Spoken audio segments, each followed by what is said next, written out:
Can everyone hear me? Is that better? I've been making games for about 20 odd years. I spent the beginning part of my career making games in the US military.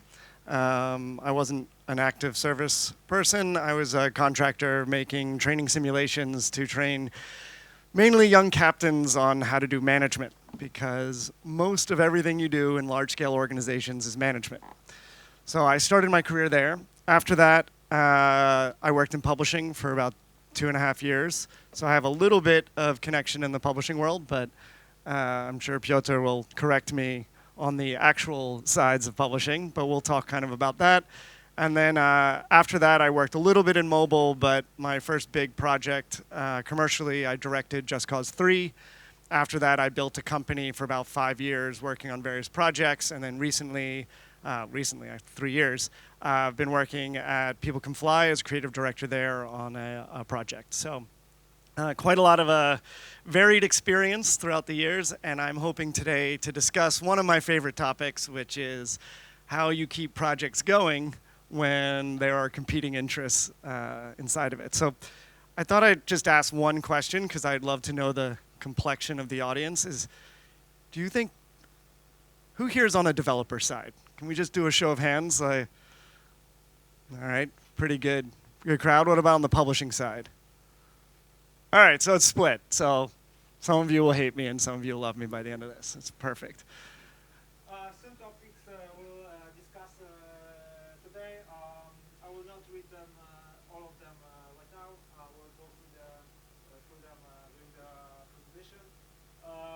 Everything starts from the, from the vision part.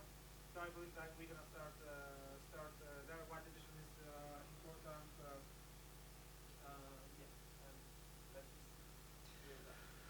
So for all of you who make games for a living, the first thing you want to do is have a clear idea of what game you want to make, right? It actually can be a little tougher than you think, because the idea of the game you want to make can't just be the one in your head. You need to be constantly communicating that vision between the team and the publisher. One of the things that you start with in your head is know what you know. And what I mean by that is what in your game is already known. What have other people already made? If you think you're going to come in and make a game that is 100% original, where every single idea has never been done before, well, you're in for a long haul. That's going to be a very long development, and it'll be really hard to keep everybody happy, especially people who are bankrolling your project. So you kind of have to know exactly what it is that you already know. And that's the beginning of it. And Donald Rumsfeld had a great quote, the known knowns and the unknown unknowns and the known unknowns. And the idea of that, even though it sounds crazy inside of it, is there's a certain amount of knowledge that you bring to bear when you are trying to develop a game.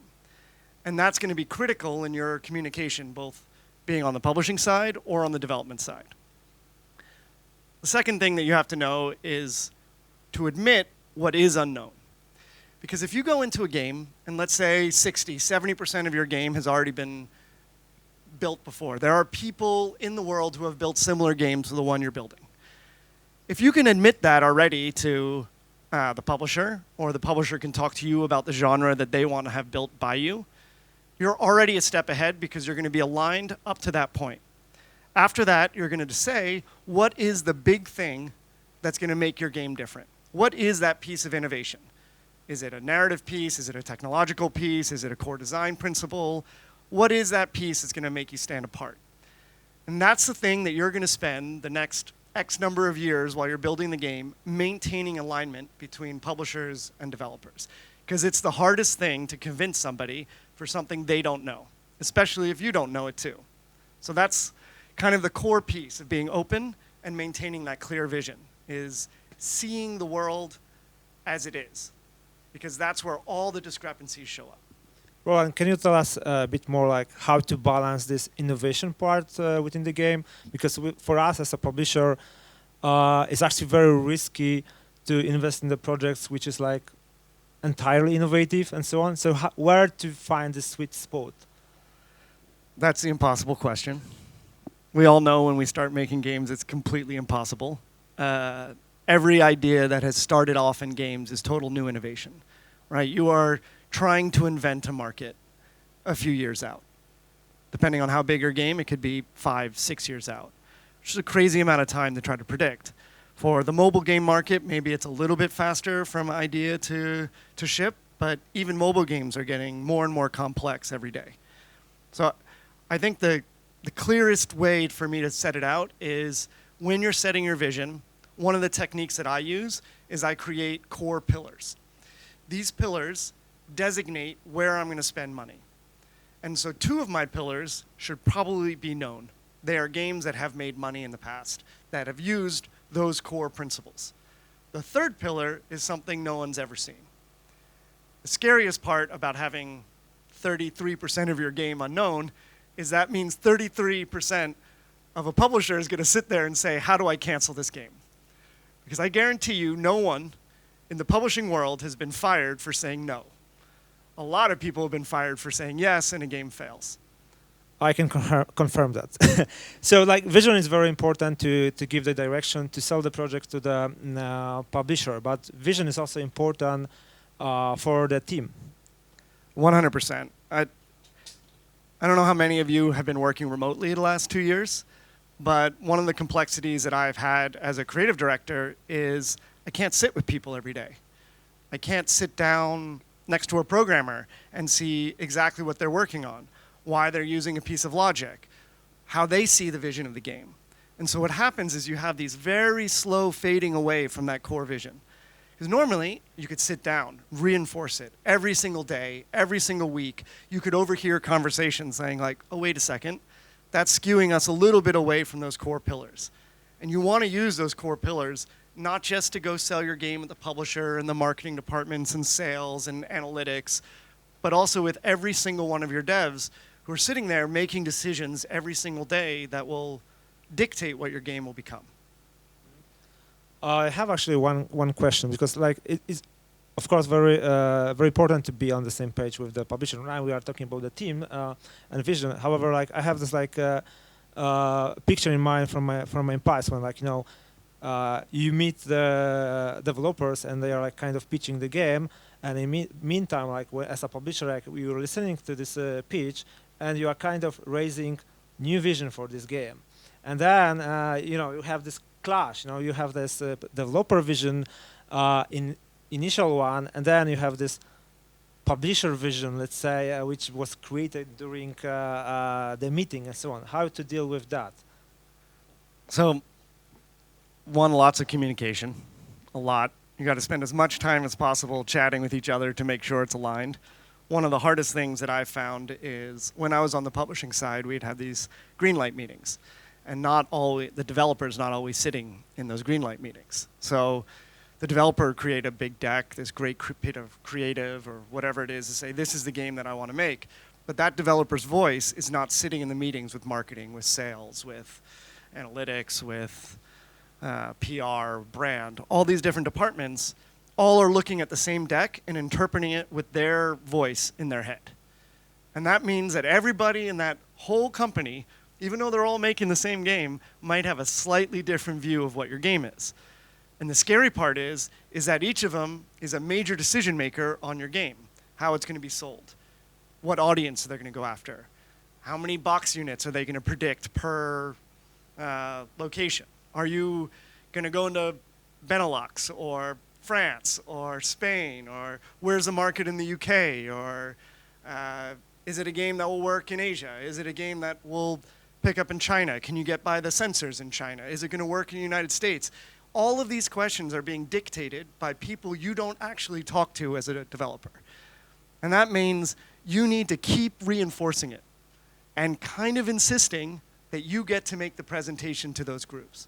Something that I found early in my career, which when I was doing Just Cause 3, was they were a little surprised that I was willing to fly out to do a presentation for the marketing department, for sales. I used to fly out even for the on-the-ground sales groups. So in Germany, I flew to Germany and actually gave the presentation to the people on the ground who were going to do the sales. Because that person who's going into the local gaming store to sell the box for your game must understand what your game's about. If they do, they might sell 5 more units in that store, 6 more units in that store. That might not seem like a lot, but when you do that worldwide, you're talking about hundreds and hundreds of thousands of units difference because you spent a little bit of extra energy ensuring everyone was selling the exact same vision of the game. One thought here, like, what if you are not able to find, like, let's say, common ground with publisher? From one perspective, you want to secure the budget, make sure that you are able to keep alive the team and ship the game, but at the same time, apparently, publisher has completely, maybe not completely, but slightly different idea for the game. Is it like better to go with the publisher and change the game, or just say no and risk a bit more and try to find another one? How to balance that? It's a horrible question to run into. I think whenever you're selling a game, there's some piece to your core vision that you hold dear. That's the thing that you know is going to make the game good. We're going to talk a little bit later about analytics, but you have to understand while you're selling a game, there will be changes to it. And the way I always think about it is I have a vision for a game in my head when I start, but I'm working with tons of people on that game. All of those people will alter that vision a little bit. Hopefully we're all going in the same direction because a singular vision by the end allows us to ship a cohesive game. But it's going to shift a little bit, and it will probably shift for the better. Your ideas are probably not the best. You're probably good at setting a vision, but probably bad at, low-level graphics programming. And so something might have to change. And the same thing goes for publishers. They're trying to sell your game, and they have access to data that you just don't have. You won't see how many units are being sold of X units from some other thing because that's a company secret. And they're not going to share that with you outright. So you have to do your best to understand the market, read about it, and know where your flexibility is. And there comes a time where sometimes you say no. And I guarantee you'll feel that in your stomach when you go tell a publisher no. Or if you're on the publishing side and you tell a developer no, and you're at a standstill, well, there's always a way out of the standstill. The easy solution is to cancel.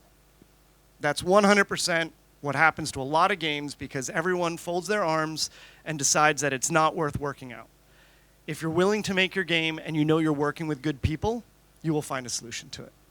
And actually, saying no is part of like building trust and confidence because you communicate over and over with the publisher, and when you say no, you actually show that you know what you want to chase and so on. So when you sell your game, actually, you shouldn't kind of overpromise certain things. I'm guessing this is also important part of like relationship between publisher and developer. Overpromising is going to get you in the worst trouble in the world. I know you're confident about the game you want to make. On the publishing side, this is also the case. A publisher can tell you how amazing that, like how many units they can sell of your game. They can tell you what an amazing sales force they have or how good their marketing department is. So a publisher can oversell to you when you're thinking, oh my God, so my game is going to make X million units and so my budget can be Y, and suddenly your game is not in alignment with what the market realities are. So this can happen absolutely on both sides. As a developer especially, make sure when you are promising something like a milestone's coming up, you say exactly what's going to be in it. If you tell someone that there's going to be something that's way more than you can deliver, it means that disappointment is the reaction to everything you deliver. And there is no amount of crunch that's going to undo that.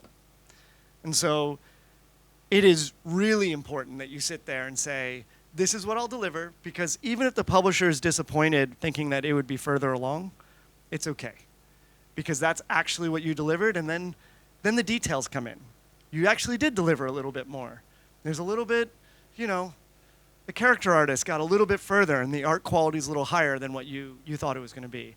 There's 3 more VFX than you thought you were going to get in. A system got stood up a little bit faster.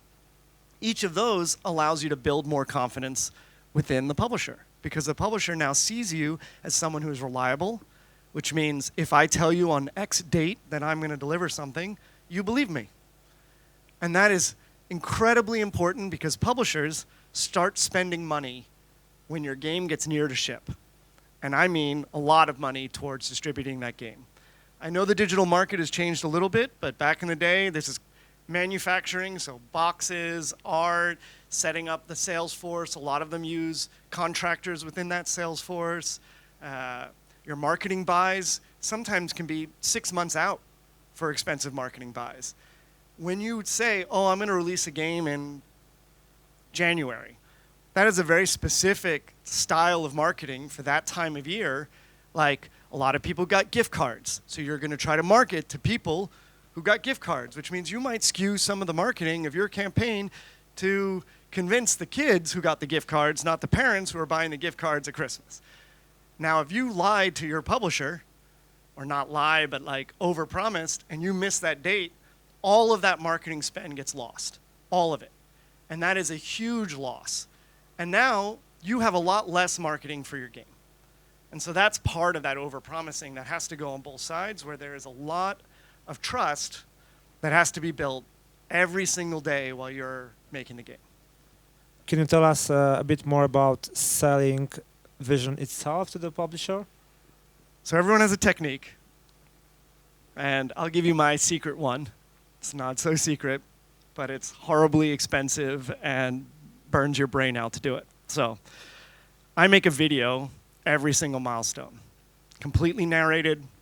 I write a script like the week before I make the video. We ask all the developers to capture all their work. We then spend a lot. I was a professional editor for a while, so I have a little bit of a background in being able to do these things quickly. But what it does is I can create a video that for some can be 20 minutes long, some have been 40 minutes, some 15, that clearly outlines everything in that build and my thinking about it.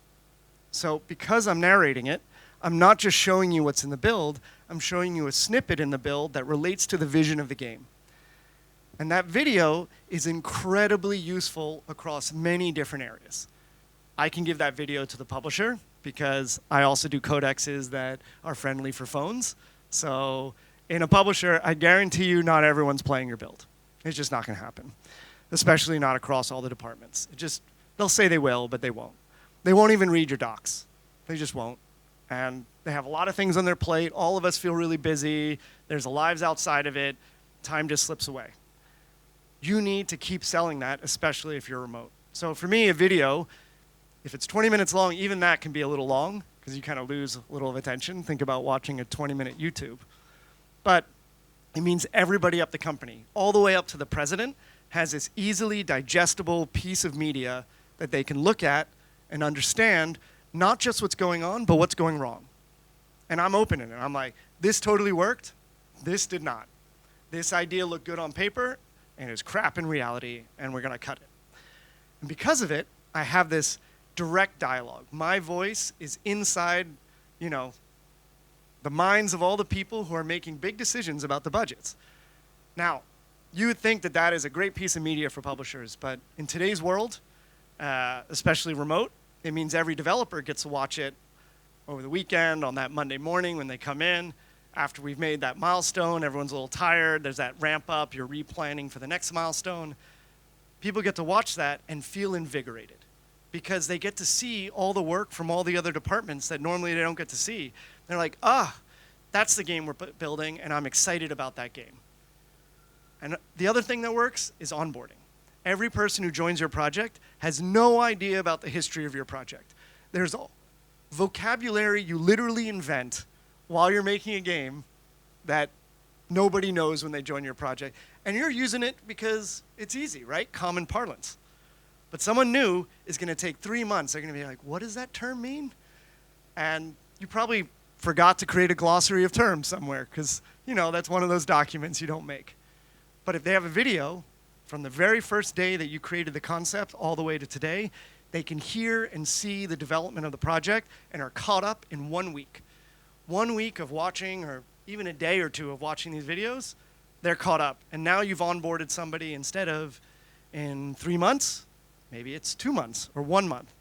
What wouldn't you all give to have a developer working effectively a month or two sooner from when you originally hired them?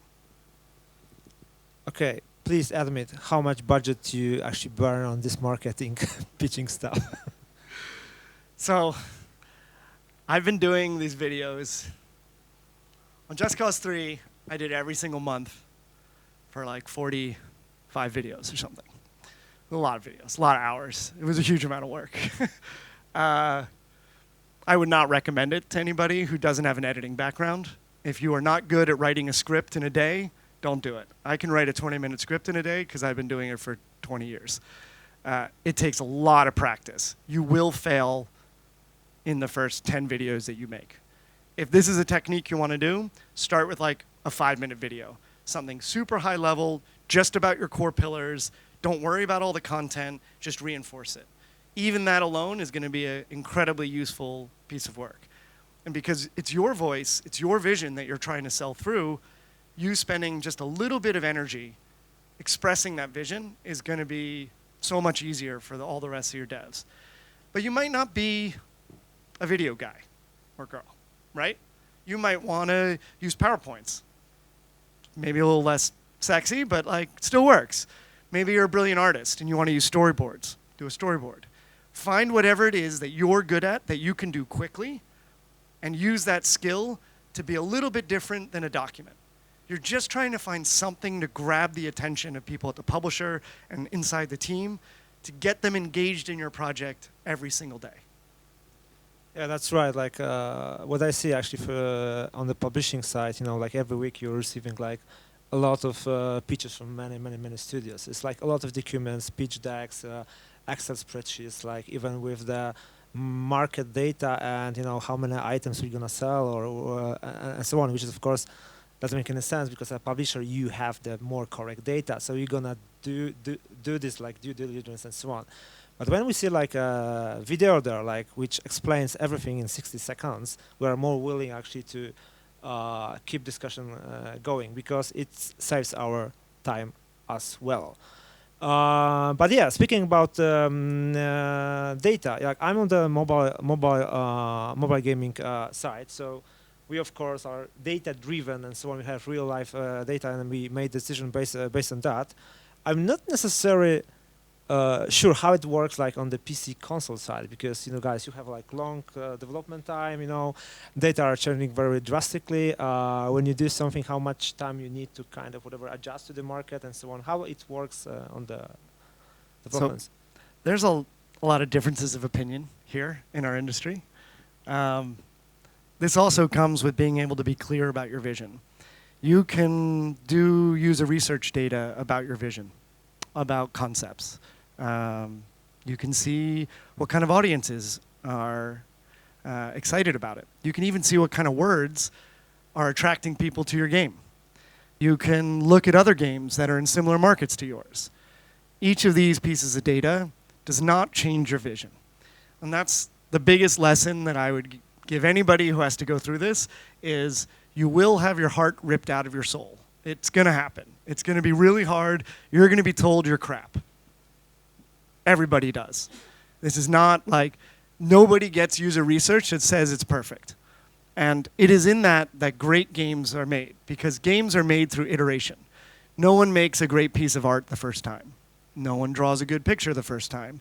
No one writes a script the first time. There is no way your vision is great the first time. Get as much data as you can. And if you're working with a publisher that is willing to spend the money on getting that data, be open to it. And this means sending out bad builds that are going to be a little broken and watching people play your game and cringing as they don't open the door that you said, like, just go through the door, and you watch them walk against this wall endlessly, and you're saying, like, it's right there. Just do that, and you'll feel it in your soul. But just remember, every single person working with you is trying to help you make a good game. If you're on the publishing side, you are trying to help the developer make a better game. You want a game that sells. You do, right? You're trying to make money. You spend a whole bunch of money on advances, which means you need to recoup those advances. You're paying that developer against the sales of that game in the future, which means you really want those sales to work. And so as a developer, you need to sit there and look at that user research data and do your best to account for it. Now, in big games, you don't have the luxury of having a constant iteration of builds or betas to be able to test small amounts against it. You see more and more games now that are big, especially free-to-play games, that are using that data to improve the experience, to update the game, to listen to players and try to make the game for them.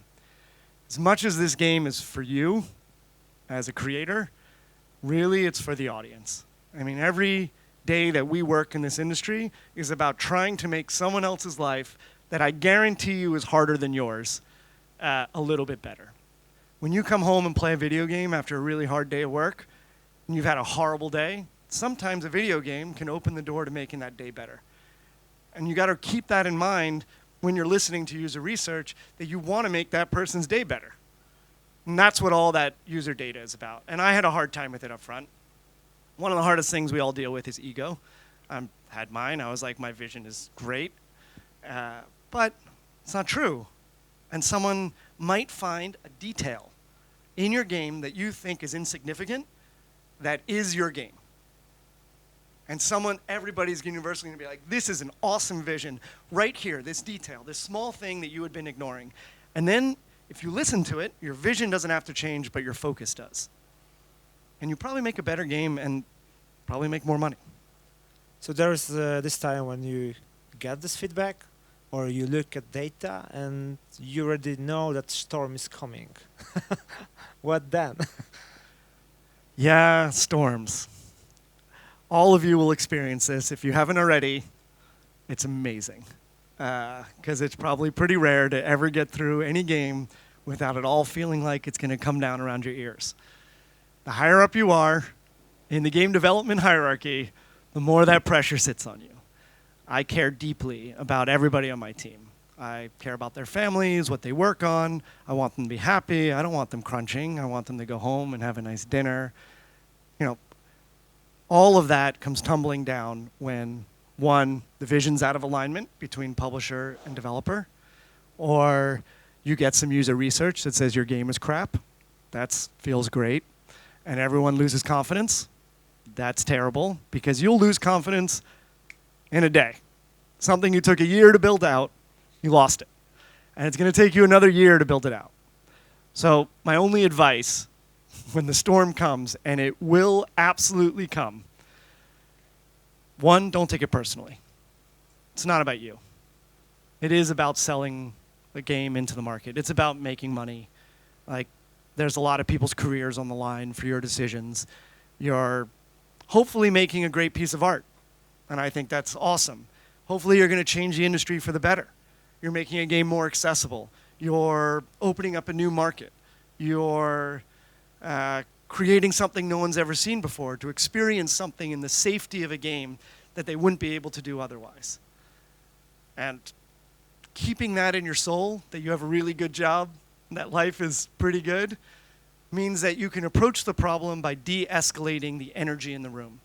Because everybody in that room, when they're at that stage, like we talked about before, will want to cancel during the storms. You need to say, we're still good. You need to admit that the storm is real. Is it your fault?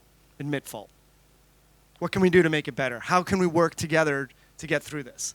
Every time you open the door to collaboration, that storm becomes a little bit less, and everybody starts thinking to themselves, we can make this work.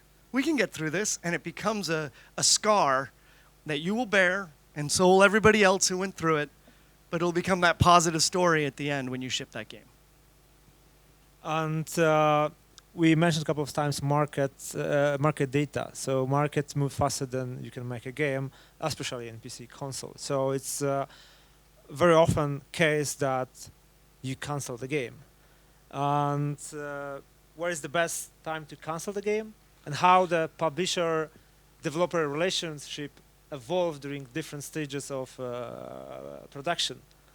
So the best time for a publisher to cancel a game is whenever they don't think they're going to make money. Because that capital write-down, you want to do it as soon as possible. So as a developer, your game is going to absolutely get canceled in the first 4 areas of that. So either at your concept, you'll get canceled as in you won't get signed. Maybe You're lucky enough that the publisher will advance you the money to do a concept phase. Well, congratulations, you're probably already well on your way. You'll probably get canceled there. At prototype, you're definitely getting canceled. That's not showing your game in the right way. First playable, oh yeah. That's the first time you're going to go into user testing. That's going to come back bad. You're going to get canceled there. Vertical slice, you're meant to show your game finished maybe years out from when your game is finished. It's an absurd idea. But we all do it because we're all trying to give ourselves some kind of core feeling that we're right. Because there is no way anybody in this room knows what the market will be like in 5 years. I don't know. Did anyone know about NFTs 5 years ago? Do you think anybody's going to know about NFTs in 5 years? I don't know. So there's a big piece of what we do that is soothsaying. You look to the future and you're like, I'm just going to make a great game. Hopefully the audience will be there when I get there. But in the beginning, you are most at risk when you're a developer. That's when you have to spend as much time as possible doing your vision to the publisher, convincing them that it's a great game. Now after that, when you hit feature complete alpha, as a developer, you have a lot more power. Because what happens is the publisher is a little bit pot committed. It starts getting pretty tough to cancel that game when you've spent a lot of money. Really tough. That's where you no longer don't get fired. That's when you do start getting fired. So everyone on the publishing side is going to say, how do we fix this? How do we get performance better? What do we throw at it? Is there a co-dev deal we can do? What can we do to help you? That's that relationship change, and it feels great as a developer because, it starts changing. You can still probably get canceled all the way to beta. Any publisher that's canceling you at beta is actually not going to cancel you but sell you. They're going to sell you to another publisher because they're going to try to recoup as much money as they can, and that's horrible. If you get sold to another publisher, you just spent however long, years, building that relationship, and you got to build it with a fresh crew at beta. It's really tough. While I was at Atari, we bought Ghostbusters. It had been built on the publishing side with Activision. Really cool game. We spent another year working on it with a studio called Rehnquist to redo some of the lighting to kind of up the quality. We even explored some multiplayer things within it. That game was awesome. It came out a while ago, so maybe none of you have played that Ghostbusters game, but it was one of the original ideas for what Ghostbusters 3 was. But in that, Terminal Reality, who was the developer on top of it, they had to deal with a totally new publishing force. That's a big change for them. And so on the publishing side, we had to do everything we could to make them feel welcome. No, we weren't buying something for pennies on the dollar or whatever, and we're going to rush it out the door. No, we cared about it. We cared about the game that they had all been putting their blood, sweat, and tears into. And so it can happen, but you won't get canceled. After that, well, sub 1, sub 2, you're probably fine. You're on sub 3, don't be in sub 3. Marketing departments will kill you. You might miss your release date. That's bad. And for all the people who are like, well, it's better to make sure performance is there. Why are we doing day one patches? There's a lot of pressures on the development team. A lot of pressures on the publisher to start making back that money. They might be a public company. So they might have already booked, hopefully, revenue for your game in that quarter. If you miss that quarter, that could affect their stock price. There's an awful lot of factors that go into it. And I know as a gamer, I'm pissed that a game ships and it doesn't work. Totally. But I never blame the developer or the publisher because I know that there are so many forces at play that are trying to get that game out the door. So it's way better to hold at beta than it is at sub. And then gold and archive, well, when you hit gold, it's awesome. That's a great moment. There's a big relief. I don't actually love shipping games. The day that the game goes out, I get kind of depressed that day of release because I spend so long on it that there's this feeling of like energy that you've had. You've been working so hard on getting this thing out the door, and then it feels like it kind of stops. But there's all these other people who will lift you up. All these people at the publisher who are going to start doing their job, who are doing all the sales and all the marketing, and you get to go do interviews and come to cool conferences like this and chat with people. And that's where you refine that energy for the game that you've been working on for so long. And I think it's worth to come back to this cancellation, let's say, stage. When your game is cancelled, it doesn't mean that it's end of the story, because you build the trust and confidence with the publisher. So it's most likely you're gonna get another project and work on something new. But yeah, what's gonna happen when you actually launch the game? So, End of story. end of story. Everyone's happy, mostly. Depends on how good your game's doing. Everyone forgets everything that went wrong. Remember those storms? No one remembers them. They're all funny stories that are told at a bar or over lunch. Everyone's like, that was easy. You have the gray hairs to prove it wasn't, but, you know, that's how everyone's going to remember it. The whole idea of postmortems, people try, but there's so much stuff that you won't remember at that moment. And you're so elated to have gotten through an entirely impossible task that you end up saying, like, all right, everything was great, right? Which then makes everyone think it was really easy. And that's really dangerous. Because if it's really easy to do, maybe you can cut some corners. Maybe you can do it at a lower cost. Maybe we can do it faster this time. You know, because the second game is always way faster than the first game to do it. And those are the sorts of decisions that start showing up in those meetings, and I've been in them. Like, cool, let's do this again. Maybe we turn this around 1.5 years instead of 5. You're like, yeah, we could try to do that. That's crazy. But you still jump back in. Maybe we can build our own engine. Let's build our own engine for it. It's a good idea. Let's take on these. Maybe it should all be an MMO and multiplayer instead. Yeah. So just remember that your core vision, that thing that drove you in the very beginning of that journey, that brought you all the way to the incredible hardship to the end, either on the publishing or on the development side, that core vision that drove you through, that helped your team get through it, that found you an audience, that paid your salary, that allowed you to buy food and, you know, feed your family. All those things that brought you through that, keep that stuff in mind. Because that humbleness of what you went through to do it is going to give you the energy to go back and do it again. Because it's a pretty special job that we all have. And if you keep that in your heart, you'll get through all the hard times. Thanks, Roland. So if you could wrap up and say in 3 sentences, what is the most important with the publisher and developer relationship? I think going back to the very first point I made is being open. If you lie, even if you think it's going to hide or give you an extra month, it's only going to get worse. Because every month that you have a lie that's out there is costing money. And that's going to kill the relationship. And as you said, there are plenty of times that people have canceled the game but continued the business relationship. If you are open and have developed a strong relationship either on the publisher or the developer side, you're much more likely to stay in business. Because people want to work with people who care about their products and care about the people. Reputation. That's the word we are looking for. Trust. Very hard won, very easily lost. Cool. Thank you very much, Roland, for this speech. I think we have a couple of times for maybe 2 or 3 questions. If you like to ask questions, that's the time.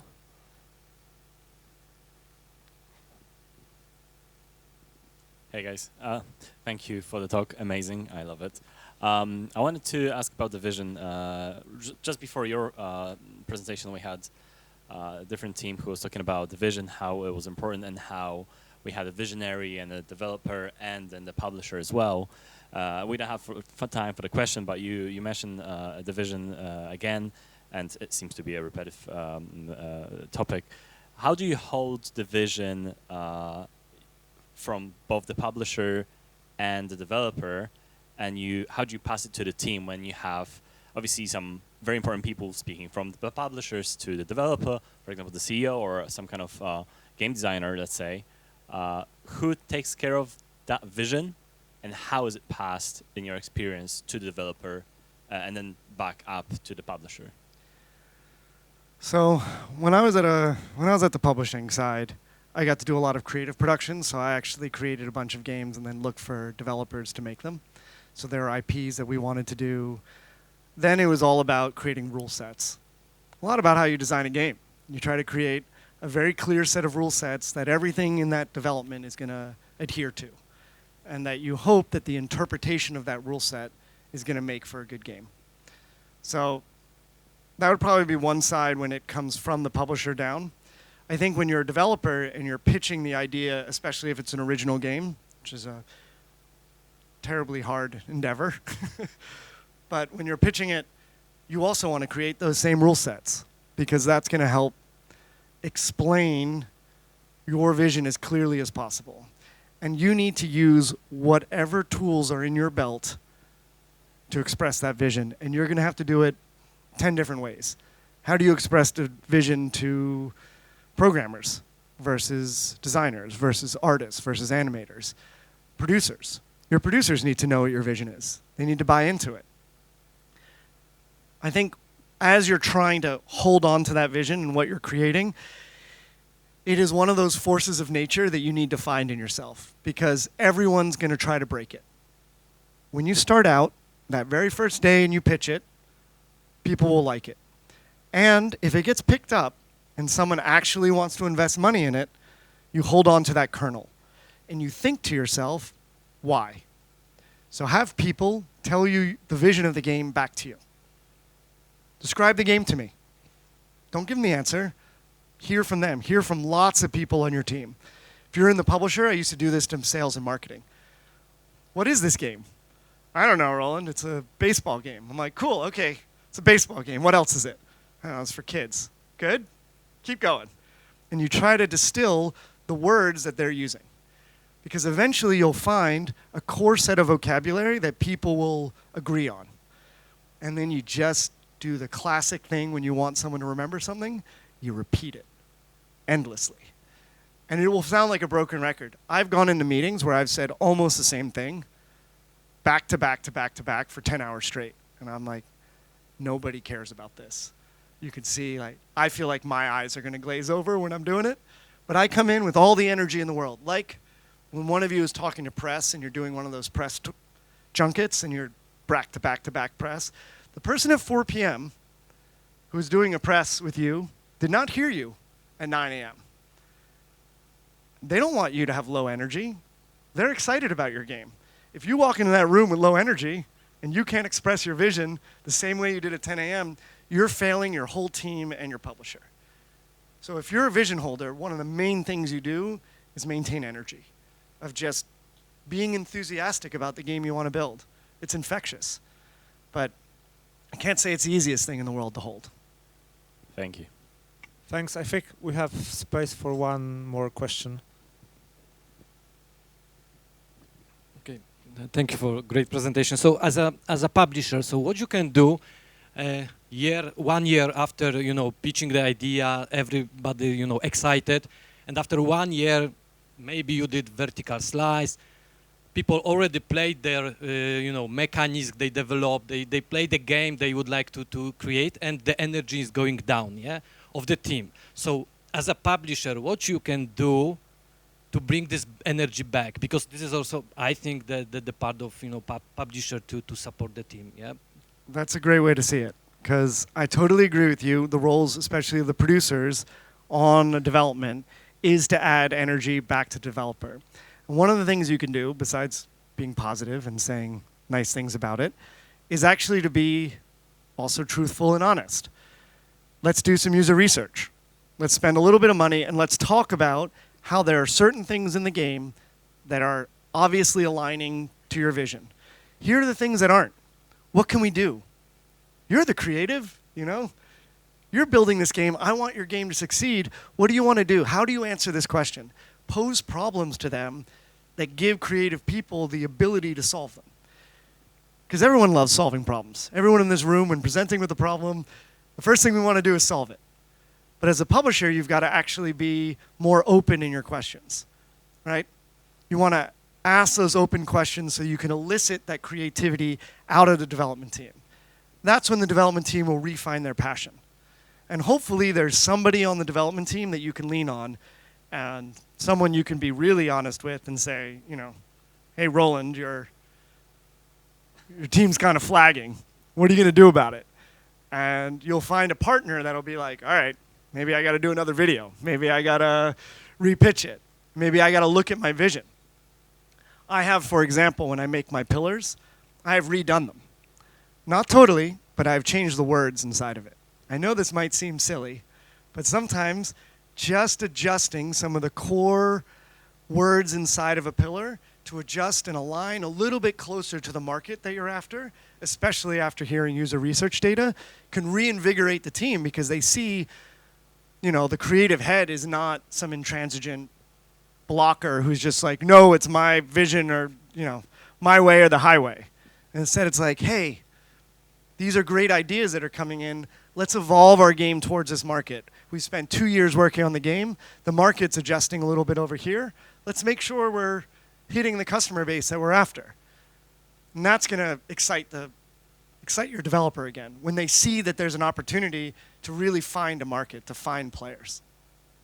Thank you.